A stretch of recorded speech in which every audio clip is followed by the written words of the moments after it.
Primavera de 2021. 100.000 soldados rusos se alinean a lo largo de la frontera con Ucrania.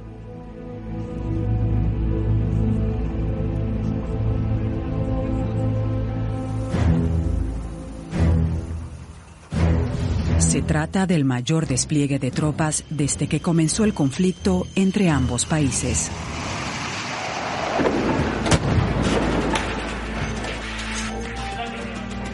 El ejército ucraniano lucha contra los separatistas prorrusos, que controlan la región oriental del Donbass en el este de Ucrania con armas rusas. Infraestructuras en ruinas. Desde el 2014 el conflicto se ha cobrado la vida de 14.000 personas. Una guerra en Europa que parecía haber caído en el olvido.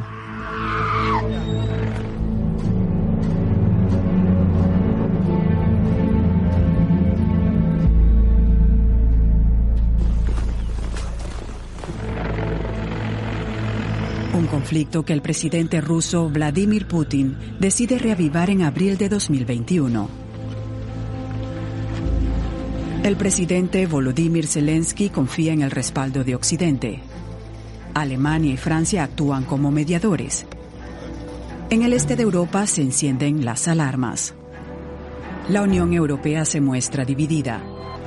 Mientras unos apuestan por la vía diplomática, otros desconfían de la voluntad negociadora de Putin.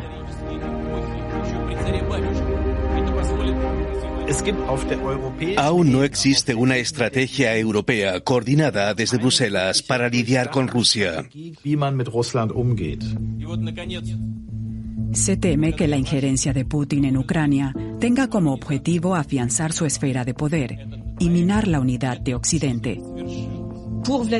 Para Vladimir Putin, solo cuentan la geopolítica y la economía. No respeta a nadie. Ucrania, antes parte de la Unión Soviética, se ve amenazada por el revanchismo de Putin. Tenemos que contar con que el presidente Putin no cumpla con su palabra, que no se atenga a las reglas y que esté dispuesto a utilizar la fuerza militar. Recuerden las palabras de Putin. Dijo que si un día la guerra era inevitable, sería el primero en atacar. No lo olviden. Hay mucho en juego y va más allá de las fronteras de Ucrania. Las acciones de Rusia han desencadenado una nueva guerra fría y Europa se muestra impotente para evitarlo. En este documental hablamos con la gente de a pie, con expertos internacionales y con el propio presidente de Ucrania. ¿Cómo afecta esta guerra a Europa? Creo que esto podría desencadenar la Tercera Guerra Mundial. Y toda Europa, los países de la Unión Europea, sufrirían las consecuencias. 30 años después de la disolución de la URSS, Ucrania, un país soberano, vive un conflicto con la Rusia de Putin. El gobierno de Kiev quiere poner fin a la guerra y acusa a Moscú de alimentar el conflicto en territorio ucraniano.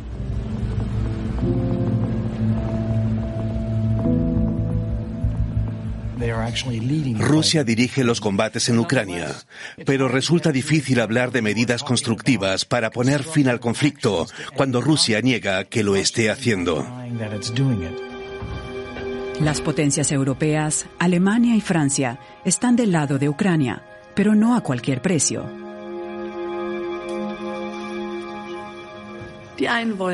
Están los que quieren hacer negocios con Rusia, que son una fracción muy importante en Alemania. La Comisión de Relaciones Económicas con Europa del Este se mueve mucho. Y no hay que olvidar que una parte importante de la opinión pública alemana siente una gran cercanía con Rusia, más incluso que con Estados Unidos.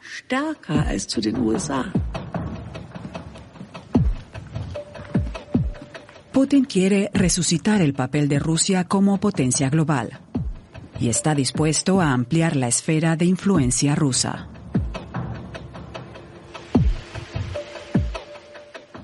Si Rusia se hace con Ucrania, podemos hablar de una nueva Rusia.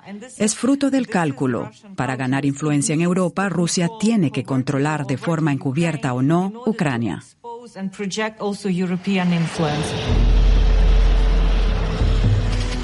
Las maniobras militares rusas en la frontera con Ucrania de primavera de 2021 desencadenan el miedo a una escalada.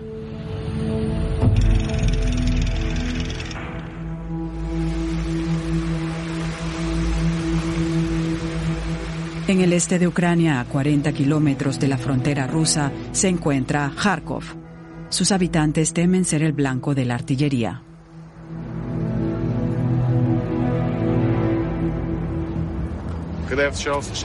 Cuando escuché ayer las noticias, la verdad es que me asusté bastante.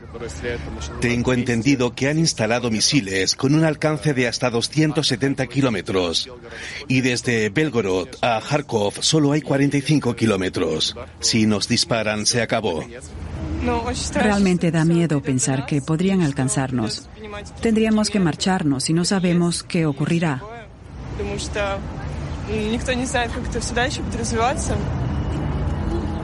Ucrania está dividida entre Europa Occidental y Rusia. Y la ciudad de Kharkov encarna esa división. El vínculo con Rusia aquí es muy fuerte, también por los lazos familiares. No todos apoyan a Putin, pero no están en contra de Rusia.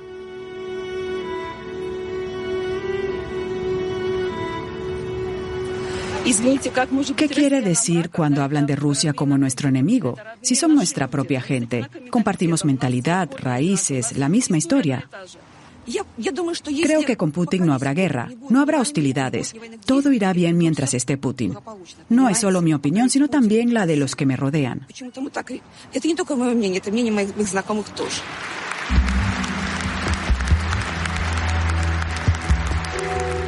Putin asegura que las operaciones militares a lo largo de la frontera son la reacción a las provocaciones de la OTAN y lanza una advertencia. Los artífices de estas provocaciones que amenazan nuestros intereses se arrepentirán de sus actos. Espero que a nadie se le ocurra cruzar la llamada línea roja con Rusia.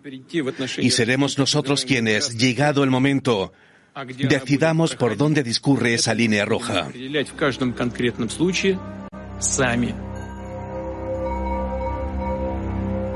El presidente ucraniano Volodymyr Zelensky se dirige directamente a Putin para hablar sobre el conflicto. Señor Putin, quisiera ir más lejos y le invito a encontrarse conmigo en cualquier punto del Donbass ucraniano donde hay guerra en estos momentos. Gloria a Ucrania. Putin rechaza la invitación de Zelensky y responde que Ucrania tiene que resolver el conflicto en el este con los separatistas, no con Moscú. Putin, de hecho, niega que Rusia esté involucrada en esa guerra. ¿Para qué entonces ese despliegue militar en la frontera? Somos vecinos. Es nuestra geografía, nuestra historia, nuestra vida. Pero puedo explicar por qué pasa esto. Para empezar, se buscó poner a prueba la fuerza del nuevo presidente de Estados Unidos y ver su reacción.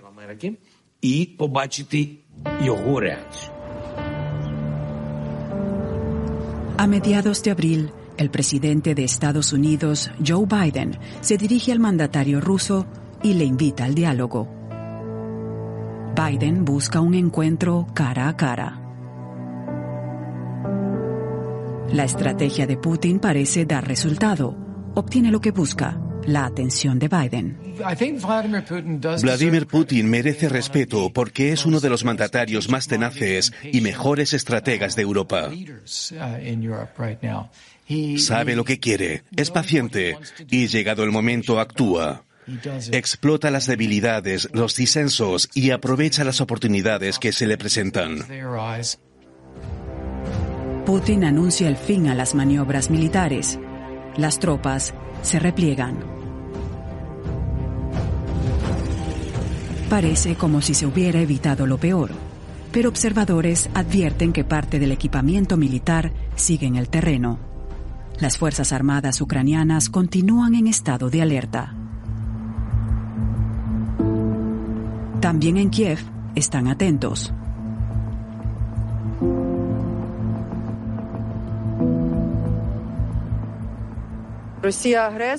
Rusia es el agresor y eso lo tienen que saber en todos los sitios y todo el mundo. Da la impresión de que el mundo está regido por adolescentes en plena pubertad. Esto es una pesadilla.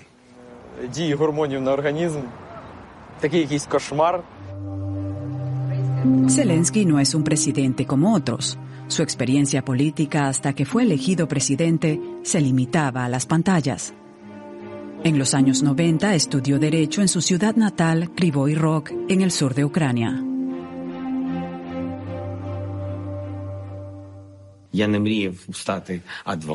No soñaba con ser abogado, no soñaba con ser fiscal, no quería nada de eso. Quería ser universitario, eso sí. Y mientras estudiábamos, levantamos un pequeño teatro que hacía comedia.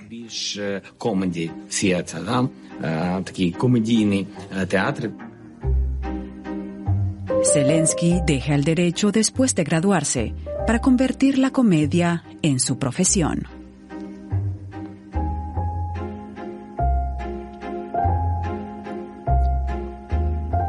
En 2014 participa en una serie en clave de comedia que lleva por título Servidor del Pueblo. Hace el papel de un profesor de historia que sorpresivamente es elegido presidente para combatir la corrupción en su país. La primera temporada se emitió con gran éxito en 2015. Por favor, deténgase aquí. Sonría. Levante la cabeza. Un poco más. Más. La lámpara de araña, sí, es linda. Costó 8 millones de euros. El primer presidente la adquirió en una subasta. Un presuntuoso.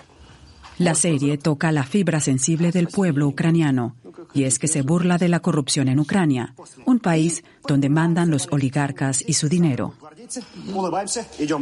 Esta escalera de mármol es de Italia, una antigüedad. La pisó la reina María Antonieta. ¿A dónde? De camino a la guillotina. La serie llega en el momento perfecto. Un año antes habían depuesto al presidente Viktor Yanukovych. Los ucranianos estaban al tanto de la riqueza que había acumulado y de la malversación de fondos. A su antecesor le encantaba aparentar estatus. Mira el pájaro. ¿Yanukovych? No, el idiota eres tú. Todavía funciona. El palacio que quiso construirse Yanukovych se convierte en el escenario en el que reside el presidente ficcional Zelensky.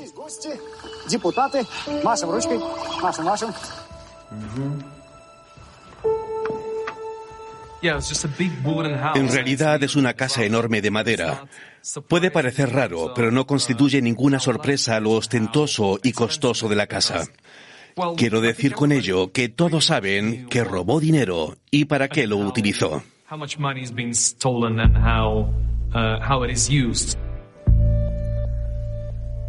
La historia real que propició la huida de Yanukovych es cualquier cosa menos cómica. Y es que provocó un quiebre en las relaciones entre ambos países.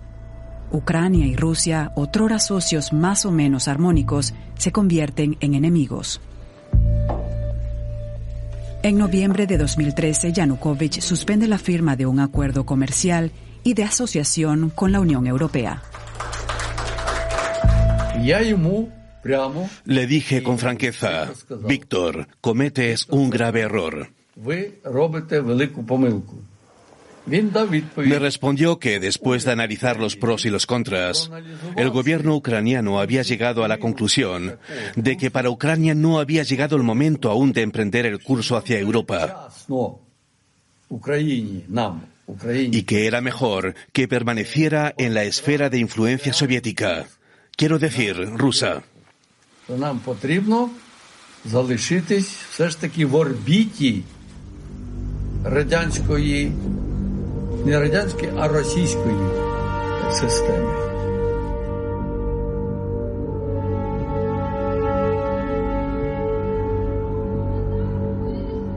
Los habitantes de Kiev, más proeuropeos, invaden las calles de la capital para exigir a Yanukovych que firme el acuerdo de asociación con la Unión Europea. De lo contrario, piden su dimisión. Si observamos la gente que salió a las calles en Ucrania a protestar en 2014, vemos que no estaban divididos entre este y oeste. La mayoría era de la zona occidental, muy nacionalista, o digamos que una parte importante. Putin garantizó apoyo económico a Ucrania, un apoyo que siguen esperando a día de hoy. Lo que sí quedó fue un ambiente enrarecido entre ambos países. Y las protestas continuaron. Entre el 18 y el 20 de febrero de 2014, los antidisturbios arremetieron contra los manifestantes en el centro de Kiev, en la Plaza de la Independencia, conocida como Maidán. El saldo, más de 100 de víctimas mortales.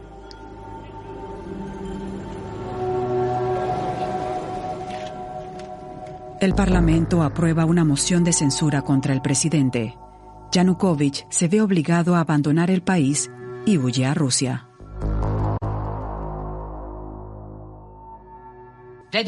Vladimir Putin no contaba con este escenario.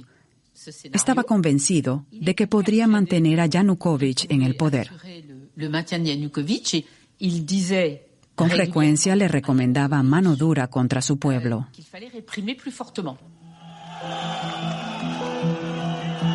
Pero no todos en Ucrania apoyan las manifestaciones. Putin aprovecha el sentir prorruso en el sureste del país para anexionarse en marzo la península de Crimea, violando el derecho internacional. Lo califica como salida.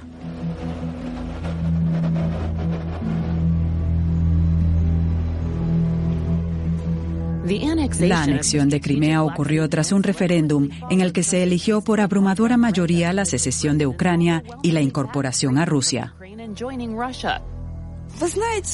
¿Sabe? Cuando se produjo la anexión de Crimea, nosotros estábamos felices, porque pensábamos que también nos incorporaríamos nosotros.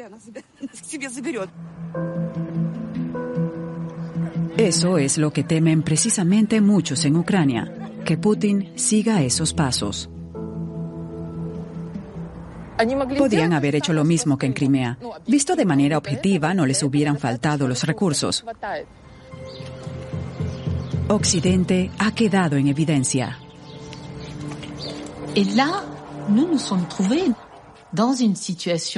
Para nosotros fue una situación completamente nueva, en la que el mandatario ruso toma decisiones que afectan a un país entero, a Ucrania, y que intenta a toda costa mantener a un presidente en el poder.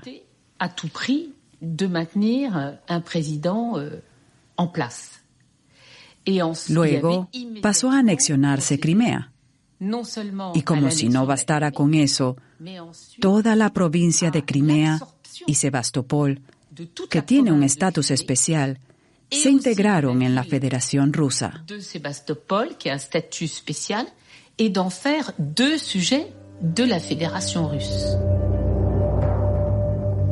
En respuesta a la anexión de Crimea, los miembros del G7 imponen duras sanciones a Putin y a Rusia.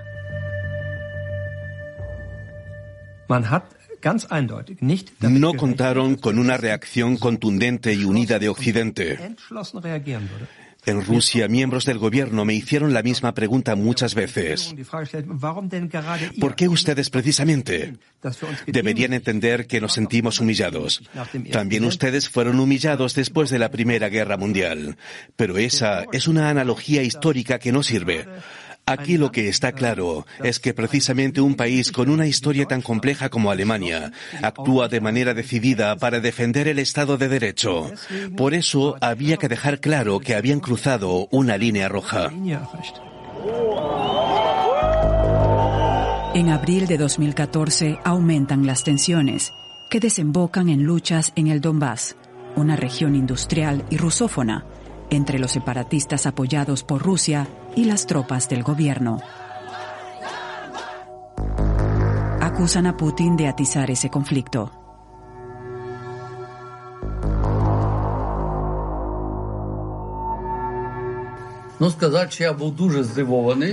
Decir ahora que me sorprendió sería una exageración.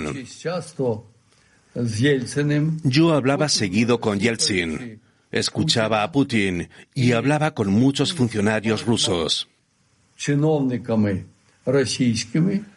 Y todos me decían lo mismo. Ucrania estuvo, está ahora y estará siempre en la esfera de interés estratégico de Rusia.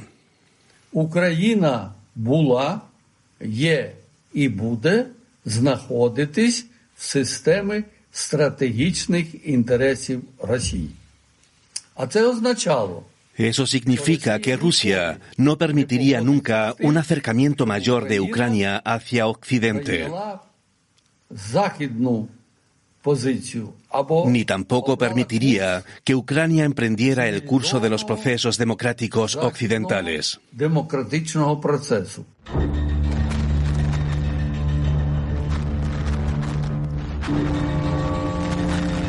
La escalada del conflicto es rápida. En pocos meses mueren cientos de soldados ucranianos y también voluntarios.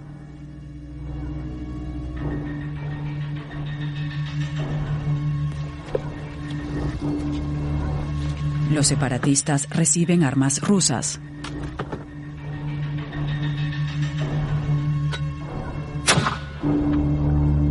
Ciudadanos rusos se suman a las filas rebeldes.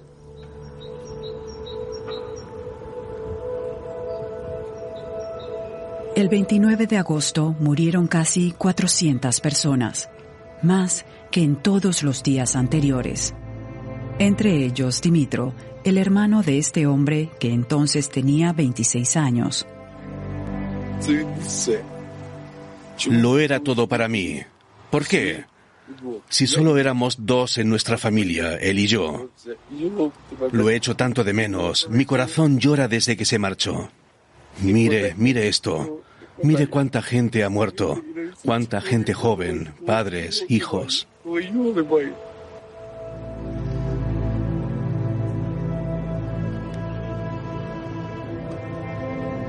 Son muchos los que quieren huir del Donbass. Estoy muy enfadada. Me duele porque vengo de allá. Mi ciudad quedó devastada. Una tercera parte de Makeyevka. La escuela a la que fui 9 años de mi vida está destrozada.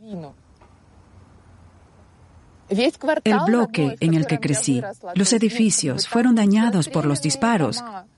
Y esto es lo que queda de Makeyevka, en donde ni siquiera hubo combates duros. El conflicto llega mucho más allá de las fronteras de Ucrania.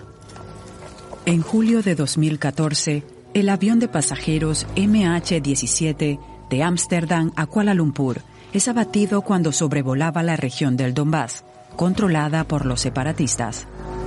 Mueren las 298 personas que iban a bordo. La pista lleva a Rusia. Las investigaciones revelaron que el Boeing 777 fue abatido por un misil Buk, un sistema de defensa antiaérea de origen soviético. Ha llegado la guerra y con ella los titulares. Rusia está librando una guerra encubierta en suelo europeo, que se cobra víctimas entre los ciudadanos de la Unión. 2 meses antes había sido elegido presidente Petro Poroshenko, un oligarca y ministro del anterior gobierno, que hizo campaña contra la corrupción y con un programa electoral pro-europeo. Entre sus promesas, recuperar Crimea para Ucrania y poner fin al conflicto armado en el Donbass. Francia y Alemania convocan a Ucrania y a Rusia a entablar negociaciones de paz. En febrero de 2015, las dos partes firman el llamado Acuerdo de Minsk en Bielorrusia. El acuerdo quiere permitir a Ucrania recuperar el control de su región fronteriza con Rusia, no sin antes celebrar elecciones en los territorios en conflicto. También prevé una modificación de la constitución ucraniana que concede un estatuto especial a la región del Donbass. En el acuerdo, pese a todas las evidencias, no se nombra a Rusia como parte beligerante. El presidente francés Hollande describió en sus memorias cómo el presidente ruso subió el tono en las negociaciones y amenazó al presidente ucraniano con aniquilar sus tropas. Una clara evidencia de que Rusia actuaba en esa zona. Estas actas de las negociaciones se firmaron con la pistola en el pecho. Rusia amenazó con maniobras militares en Debaltseve, algo que de hecho llevaron a cabo más adelante.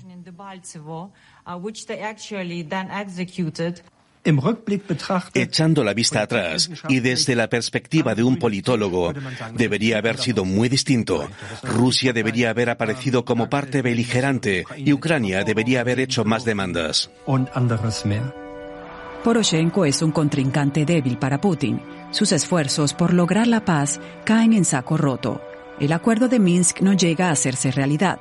También se cuestiona su política de reformas.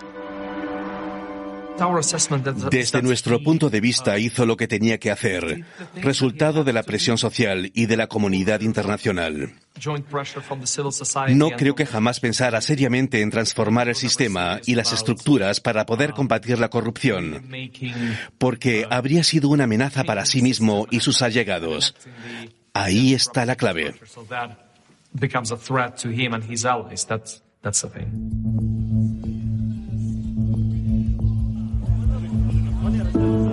A finales de 2018 comienza la campaña para las próximas presidenciales.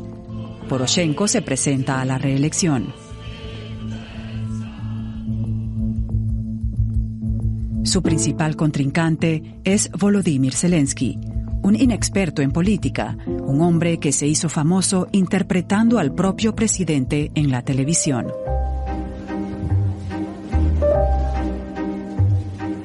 El 21 de abril, Zelensky gana las elecciones con mayoría absoluta. Obtiene el 73% de los votos, Poroshenko el 24%.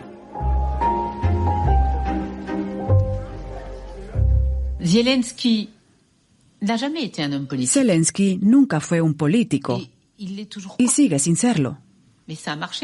Pero ganó, porque recibió el apoyo de oligarcas poderosos en los medios, que financiaron su campaña electoral. Con sus medios de comunicación se concentraron en hacer una campaña anti-Poroshenko.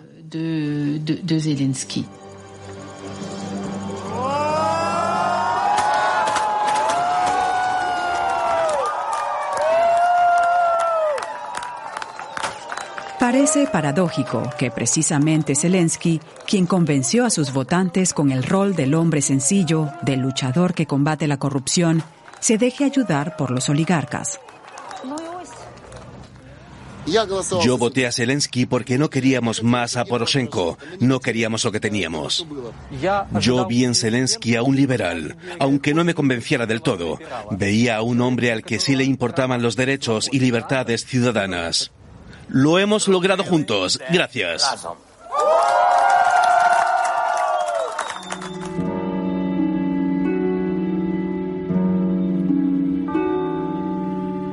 Moscú no estaba preparada para este resultado. Putin es un hombre de la era soviética, así como toda la clase dirigente rusa. Para esta gente, celebrar elecciones libres y transparentes es algo casi exótico.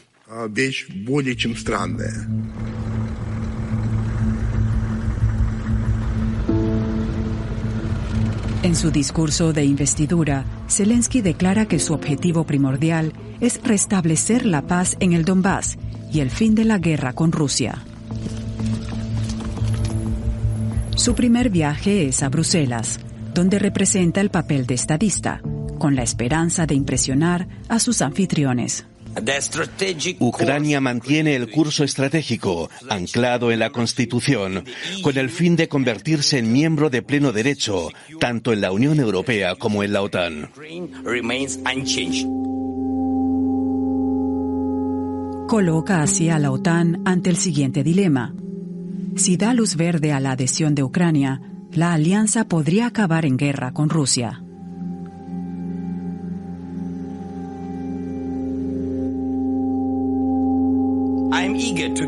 Estoy decidido a dar un nuevo impulso a nuestro compromiso con la alianza. Las permanentes agresiones armadas por parte de Rusia siguen siendo uno de los principales desafíos para la seguridad euroatlántica.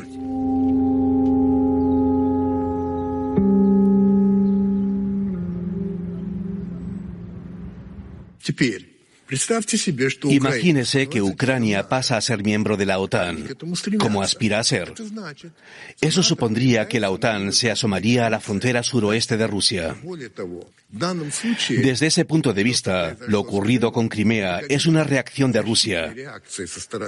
Una especie de advertencia. Atentos, Rusia no tolerará que Ucrania integre la OTAN.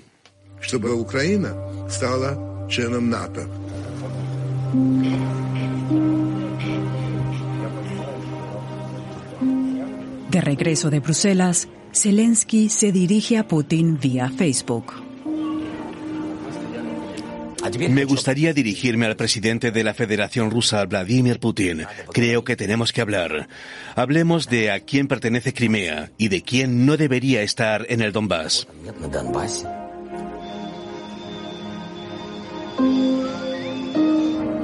A finales de julio de 2019, se pacta un intercambio de prisioneros y un alto el fuego. Zelensky marca un comienzo prometedor.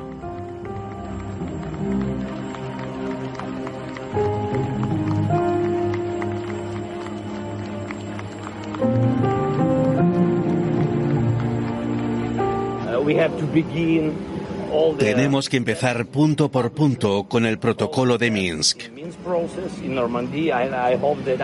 Olvidé decirle esto a los periodistas, que espero que pronto podamos reunirnos en el formato de Normandía. Tenemos que dar todos los pasos posibles para poner fin a esta terrible guerra.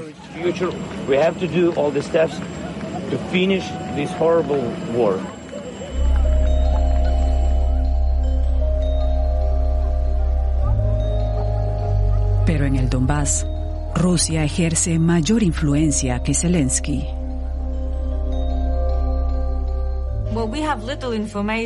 Disponemos de poca información acerca de lo que ocurre en las zonas ocupadas del Donbass, pero sí sabemos que les están lavando el cerebro.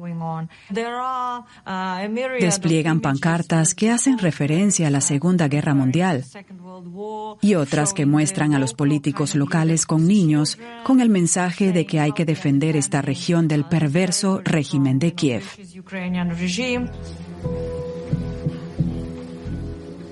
Putin reparte pasaportes rusos en el Donbass.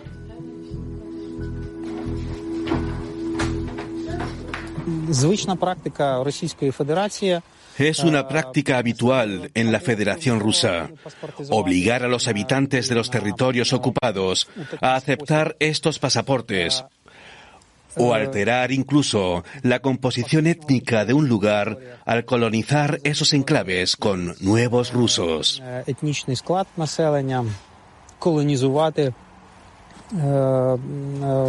Muchos habitantes de Lugansk y Donetsk fueron sencillamente obligados a hacerse con pasaportes rusos, porque sin ellos no podían llevar una vida normal. No podían recibir los llamados servicios públicos, demostrar su identidad y muchas cosas más.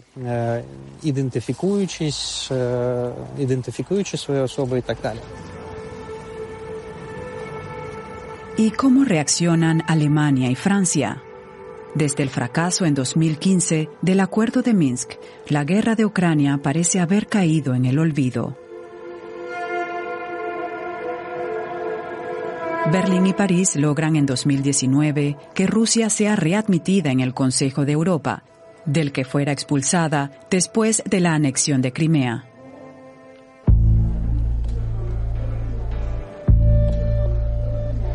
Ucrania reacciona indignada. Ustedes, amigos, que han aprobado esto, tendrán un lugar en los libros de historia, porque le conceden a Rusia la posibilidad de seguir haciendo lo que quieren. El Consejo de Europa no aprobó sanciones cuando hubo guerra en Chechenia, ni cuando hubo guerra en Georgia. Luego llegaron los ataques a Ucrania. Sanciones sí, pero 5 años después... Perdón, pero aquí estamos de nuevo.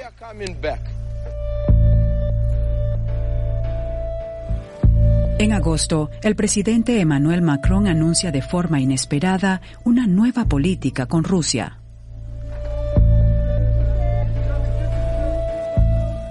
Le rêve de la France.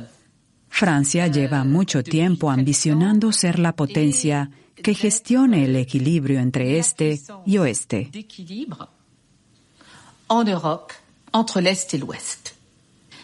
O digámoslo así, en el contexto de la política francesa y de las decisiones de poder y económicas en Europa que ha tomado Macron,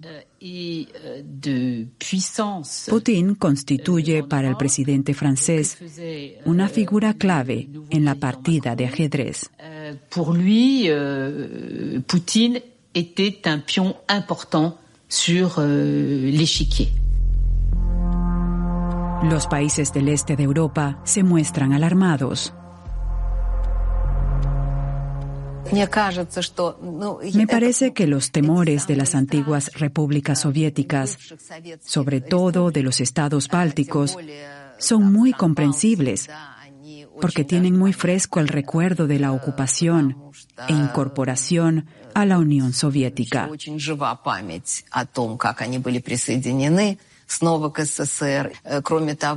Además, los acontecimientos en el este de Ucrania han alimentado esos temores, que hasta ahora parecían irreales. La anexión de Crimea, el conflicto en el Donbass, todo eso ha alimentado el miedo.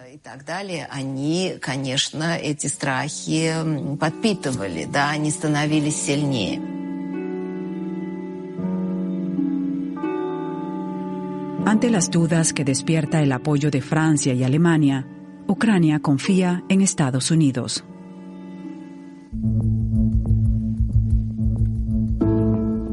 En septiembre de 2019, el presidente Zelensky viaja por primera vez a Estados Unidos para pronunciar su primer discurso ante las Naciones Unidas.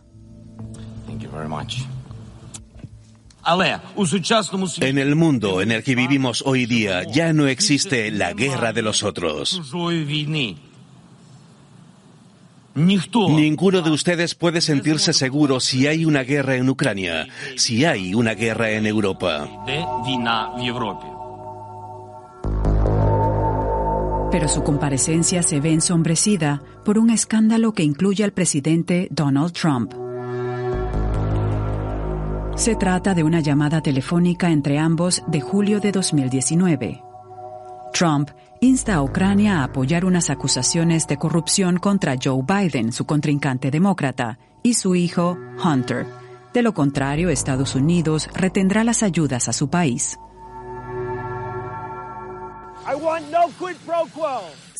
Cuando Trump congeló 400 millones en ayudas militares a Ucrania, al parecer para presionarlo y conseguir un favor personal, en Ucrania se pusieron nerviosos. La llamada de Trump fue algo indignante. No solo por lo desagradable de la llamada, sino porque estaba respaldada por una amenaza real y extremadamente peligrosa para Ucrania. Si no recuerdo mal, la amenaza de que no se liberarían 400 millones en equipamiento militar que Ucrania necesitaba urgentemente. Después de la llamada, el círculo cercano de Trump presiona a Zelensky para que declare públicamente que Ucrania investigará a Joe Biden. En septiembre aparecen informaciones en prensa sobre las exigencias de Trump a cambio de ayuda militar. La presión crece sobre Trump, que acaba publicando una transcripción de la llamada con Zelensky. Los demócratas en el Congreso ponen inmediatamente en marcha un proceso para destituir al presidente Trump. Una decisión que hace peligrar las relaciones entre Ucrania y los Estados Unidos. Con esa bomba política que fue en Estados Unidos el intento de destitución del presidente Trump, Ucrania dejó de ser una preocupación de seguridad nacional en política exterior para convertirse en un simple peón, una herramienta más para arremeter contra el presidente o contra los demócratas.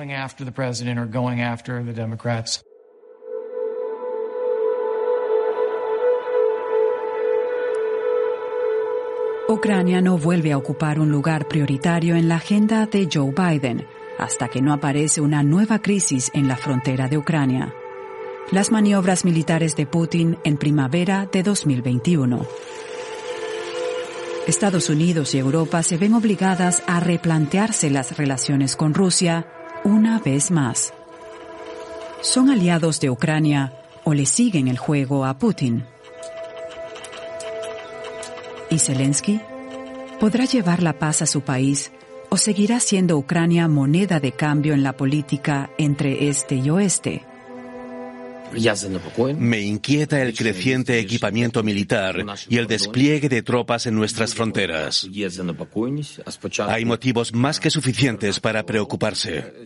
Desde principios de 2014, desde que comenzó la guerra en el Donbass, desde la anexión de Crimea, la preocupación ante la posibilidad de que se produzca una escalada en cualquier momento está más que justificada. Ескалація може бути в будь-який момент.